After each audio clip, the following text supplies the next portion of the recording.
C'est le plus dur de la vie chrétienne, c'est de se lever le matin, de discipliner son corps pour Dieu, tout rendre, tout donner à Dieu. Alors moi, je vous encourage, si vous voulez un changement dans votre vie, à vous lever, peu importe quelle heure, même le soir, à avoir 30 minutes, 1 heure de temps avec le Seigneur pour que votre relation évolue. Parce que moi, je suis arrivé à la church en 2010. Je n'avais aucune communion avec le Seigneur, sauf à l'église, bien évidemment. Mais chez moi, c'était dormir, travailler, manger. Donc, jusqu'à ce que Dieu me reprenne à plusieurs reprises, et jusqu'à ce qu'il ait laissé dans une guerre possible, et jusqu'à ce que moi-même, peut-être parce que c'était le temps, j'ai commencé à le chercher, à le louer, l'adorer, lui parler, prier en langue.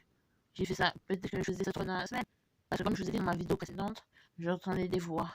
Ces voix-là, elles me disaient, il y a un tel ex qui te regarde, un tel que tu voulais gérer qui te regarde, ou tu vas te faire péter le nez, et tu seras moche. Bref, c'est du passé, mais sachez que pour ceux qui sont déprotégés, ou qui sont atteintes, entre guillemets, atteintes, qui entendent des voix, sachez faire la différence. Faites confiance à votre instinct. Si on vous dit de vous suicider sur les rails, dites-leur. Et si je me rate, je vais en hôpital psychiatrique pendant 1 an, 3 ans, à cause de geste. Parce que moi, la dernière fois que j'ai été à l'hôpital psychiatrique, hormis ce séjour-là, j'y suis resté 10 mois. Bien sûr, j'ai pu sortir, aller à Châtelet, peu importe où, mais je restais 10 mois à dormir là-bas. Donc, faites-moi attention à vous. Si vous écoutez vos pires, répondez-leur que vous avez droit à la vie. Vous êtes un être humain comme tout le monde. Et si Dieu vous a créé, ce n'est pas pour reprendre votre vie. Et que vous avez le droit de jouir du beau temps déjà, de jouir des autres, de vos amis, de jouir de votre famille. Et n'écoutez pas les mensonges du diable, comme quoi vous blasphémez contre le Seigneur, à chaque fois que vous prenez une clope, ou à chaque fois que vous dites ça, ou à chaque fois que vous vous taisez. Et, comment dire, n'écoutez pas le diable qui vous condamne et qui vous dit, on va t'agresser, on va te fouiller les poches, on va te raqueter, et loin de toi de celui qui est derrière toi dans l'espace qui est dangereux, il veut coucher avec toi. Non, reste simple. Montre aux autres que tu as un visage avec un sourire. Et combat dans tes pensées. Et si tu n'y arrives pas, prends un livre. Prends le livre que je vais te montrer. Désolé, le sommeil, moi, c'est de 31 jours pour créer votre monde.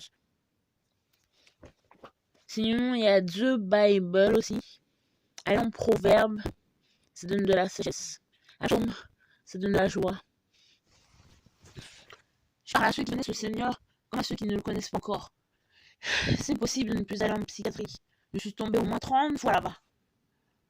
Tout comme j'ai donné ma vie au moins 100 fois.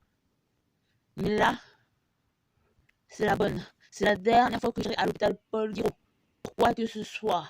En plus, ils m'ont maltraité. J'en parlerai dans une vidéo.